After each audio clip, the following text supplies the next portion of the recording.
Hello and welcome to this video.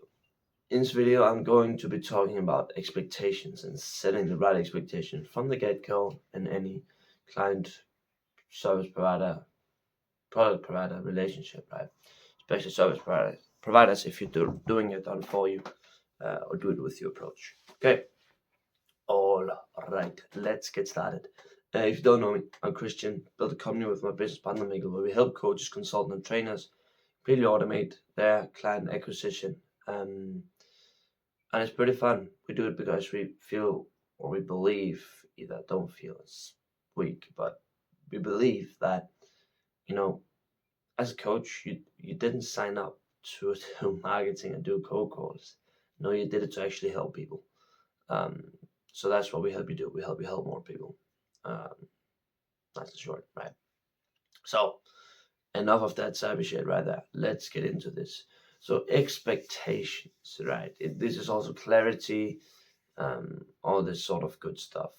Let's talk about this for a minute. Now, when it comes to actually delivering, right? Delivering results to someone, if you're doing it done for you, right? There is from the point that you start, like from the starting point to the finish line where you've gotten the result, there is multiple steps, right? Both that you have to take and the client have to take. Okay. And these are probably a lot of time also segmented into different time frames. So you can give a time stamp on a lot of the different actions that will be taken throughout the entirety of the relationship. Now, why is this important? Well, this is important because, well, knowing when someone should do what is really important. Now, you may, like, as a service provider, of course, you know what you're doing, right? You don't want to do it every single step. You might not. I mean, you're probably pretty aware of what you have to do to get them the results, but they aren't. Okay. I see it all the time, right? A lot of people set bad expectations. I've done this myself, and it's a bad idea not to set clear expectations. So, and the first point of contact that you can do this with is actually on the sales call, right? Tell them like the rough outline. When they sign up, give them like a step by step. What will happen? When will it happen? Who will be doing what? Who should I be talking to? Blah, blah, blah. This is the sort of things that you need to have prepared. Okay, you need to have these ready. You need to have them loaded like a gun and boom, boom, boom, right? So when someone comes up like to a prospect, you also have a lot of stupid questions. If a prospect comes up to you not knowing what they should be doing, um, they should only ask that question if there is nothing for them to do, right? That's the only time when they should be asking that question. Otherwise, give them a timestamp. Okay, you should do this here, you should do this here, you should do this here, you should do this here. So let's just say, for example, let's take an example here. Let's do a marketing cold outreach strategy, right? No, sorry, organic marketing. Let's do that. That's better. Let's just say we're doing a 15-piece video content strategy a month. So the first 14 days, they got a week actually. It should be a lot faster than 14 days. They got to fill in the onboarding information. They got to decide on their font colors, all that good stuff. They need to have like all the basics down the data dump within at least 7 days to give them a breather too, right? Then within the next 7 days, they need to have recorded.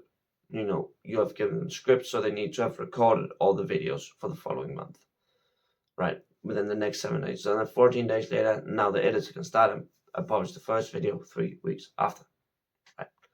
And then after that happens, they need to be willing to share profile logins, need to be able to share updates, do a weekly call, see how things are going. Okay, so that's how that works. And it's just, and then also later down, like, here you should be recording videos again. Then they should be recording videos again. Then they need to approve videos. Then they need to film a funnel. There need to be actionable steps for your clients to follow, right? And not only this, you also got to communicate with them. Hey, how's it going? How are you doing? What's up? Are you doing what you're supposed to be doing? How are things going? What? Like, always, always, always communicate. If you can communicate well, and if you have strong communication, then you can win so much, right? I mean, I've talked about communication a lot before, but I mean, if someone's mad at you, it's usually just because they're in the dark and don't know what's happening. I mean, the worst case of this is I had a guy, a client, he was mad as shit, like really, really mad because he didn't see any results. Like he just thought no leads were coming. We're 3 months into the relationship, and you're like, it's a stupid mistake, right? But clearly we forgot to mention, because we use Calendly, right? That he should check his Google Calendar and his Google account. He used an Outlook mail, but we created a Google account for him, and he should check that to see if new leads were coming in. He had missed 20, 30 calls because we were not clear where the leads or where the calls would be landing.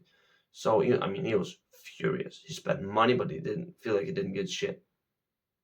Now, what ended up happening is us not telling him, hey, look in your calendar. Such a waste from both sides, really. And it just ended up being so annoying. I don't know why we didn't catch it earlier. We actually thought that he did take the calls. We didn't hear anything a lot from him, so we just explained to take the calls. Did bits of updates here and there, and it was just, yeah. But it was pretty bad, right? And also, the reason why it didn't get fixed sooner was also because of bad communication. I mean, imagine if, like, after a appointment, I set up 1 or 2 meetings and I said, hey, how did the meetings go? Did they show up? Then he would have answered, oh, what meetings? What are you talking about? But since you did not tell him, like, then you know, right? Okay, what, you don't know the meetings that you should have had, and know what are you talking about, and then you can kind of go like that. And what's important to see that when you're doing this is that you need to have the right expectation for someone, set the right foundations for someone, and then execute right, and then communicate with them back and forth. Now you shouldn't be communicating multiple times a day. And there's a lot of people in the style. I would keep them accountable once a day, and answer the questions. But like following, I would do like once a week, twice a week actually, like one Monday or Friday, and then one Wednesday or Tuesday for that matter.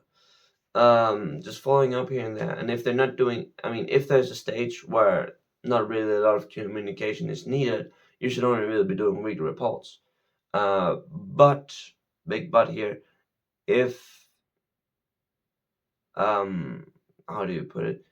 If you're at a stage where they're not doing anything, like you gave them a task and they're not doing it, you need to follow up with them every single day until they get that task over with and done. But if you're at a place where they don't, or when they don't really need to do anything and they just need to wait, then there's not really a lot of reason. You just need to be doing the reporting so they know what's going on, right?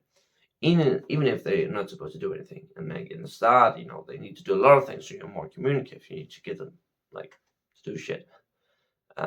There's also people a lot more motivated in the start when they've just spent money. Since people tend to be like meh after a bit, but it is just, yeah, it is just, it's a sad. Oh, sorry about that, guys. So what I'm trying to say with this, no matter what you're doing, even if you're coaching, done for your service, like one-on-one coaching, one-on-one consulting, lay down an action plan. What's going to happen in our relationship together as client and provider? What will happen? What money will be spent? Like what advertising, what videos does need to be made, what content, what funnels, all these informations you need to have them down on paper before you start the work, right? So when they sign up, you can just have a sheet of paper. Hey, this is everything that you have to be doing, everything that we will be doing. Just so you know, if you don't know what to do, look at this sheet, then you'll know, right? And then you have like just week by week expectations plus work. And then again, if you're not hitting goals, if you're not hitting expectations, think, okay, why are we not? Okay, just be clear about it. Don't hide it away. Just be clear. Why are you not hitting results? Why you're not getting the outcome that you want? Why? What's happening? Like, what can we do to make this better? What have we done to make this worse? Did we change something that we shouldn't have? Like all these things, you just have to really look into, right? Because you want to make sure that you're actually delivering on what you promise. Otherwise, yeah, it's not good. Okay. So always set expectations, clarity, and open communication between both parties. This goes a long way. So yeah, that's it for me in this video. Hopefully you enjoyed it. I mean, it's a really important thing to talk about and to cover and to make sure that you have established in your business. I learned this the hard way. Actually, this caused my business to almost go under for not doing it. So yeah, that's just a quick thing right there. If you're a coach, consultant, or trainer, anyone wanting to have strong appointment booking, check out the link in the description. Sales funnel, just me trying to get you on a call, get you on our course, but I mean, that shit works. And if it's something that could help you, do it. I mean, if it don't work, I mean, I'll give you all your money back plus extra.